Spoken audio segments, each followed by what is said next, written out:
नमस्कार मित्रों, जैसा कि आप सबको पता ही है, नवरात्रि का जो त्योहार है वो आने वाला है।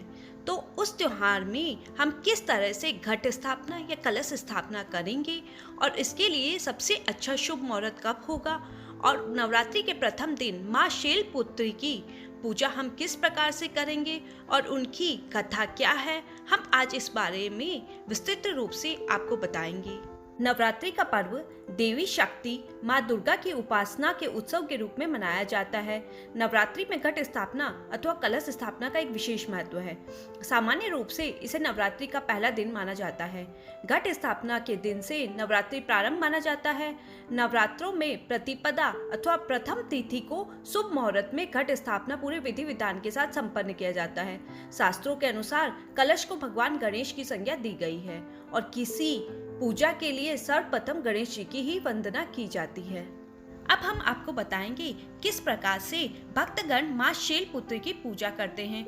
माँ शैलपुत्री दुर्गा के 9 रूपों में पहला रूप है, जिसके भक्तगण नवरात्रि पर्व में पूजा अर्चना करते हैं।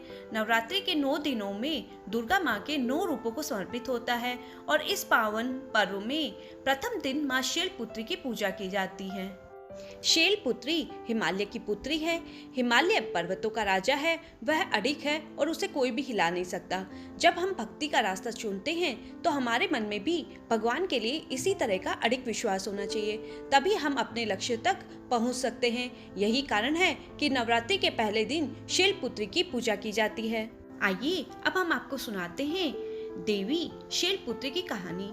शैलपुत्री का संस्कृत में अर्थ होता है पर्वत की बेटी। पुराणिक कथाओं के अनुसार माँ शैलपुत्री अपने पिछले जन्म में भगवान शिव के अर्धांगिनी सती और दक्ष की पुत्री थी। एक बार जब राजा दक्ष ने महायज्ञ का आयोजन कराया तो उसमें सारे देवी देवताओं को आमंत्रित किया, परंतु भगवान शंकर को नहीं किया। उधर सती यज्ञ में जाने के लिए बहुत अधिक व्याकुल होने लगी।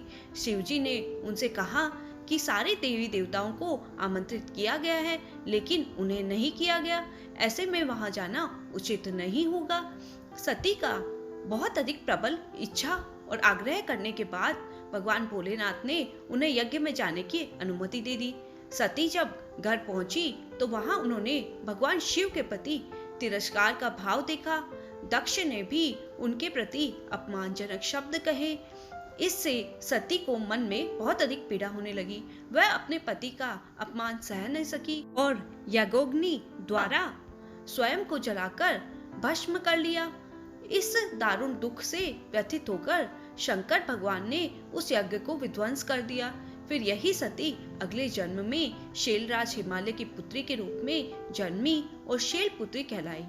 हिमालय के राजा का नाम हिमावत था और इसीलिए देवी को हेमवती के नाम से जाना जाता है। माँ की सवारी वृष है तो इसका नाम वृषारूढ़ा भी है।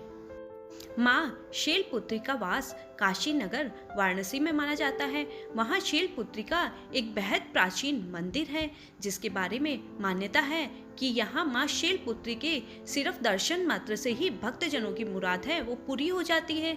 कहा तो ये भी जाता है कि नवरात्रि के पहले दिन यानी प्रतिपदा को जो भी भक्त माँ शैलपुत्री के दर्शन करता है उसके सारे वैवाहिक जीवन के कष्ट हैं वो दूर हो जाते हैं। चूँकि माँ शैलपुत्री का वाहन वृषभ है इसलिए उन्हें वृषारूढ़ा भी कहा जाता है।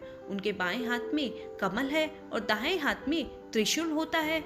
माँ शैलपुत्री चंद्रमा को दर्शाती है इसलिए उनकी उपासना से चंद्रमा के द्वारा पड़ने वाले सभी प्रभाव है वह निष्क्रिय हो जाते हैं।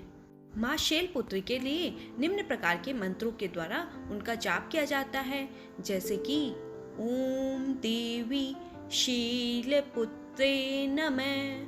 इसके अलावा उनकी स्तुति के लिए भी भिन्न प्रकार के मंत्रों का उपयोग किया जाता है, जैसे कि या देवी सर्वभूतेषु माँ शैलपुत्री रूपेण संस्थिता नमस्तस्यै नमस्तस्यै नमस्तस्यै नमो नमः। दोस्तों, नवरात्रि के प्रथम दिवस की बहुत बहुत शुभकामनाएं आप सभी को। इसी तरह से हम माँ दुर्गा के 9 स्वरूपों की कहानी और उनके बारे में हम आपको विस्तृत रूप से हर दिन आपको बताएंगे।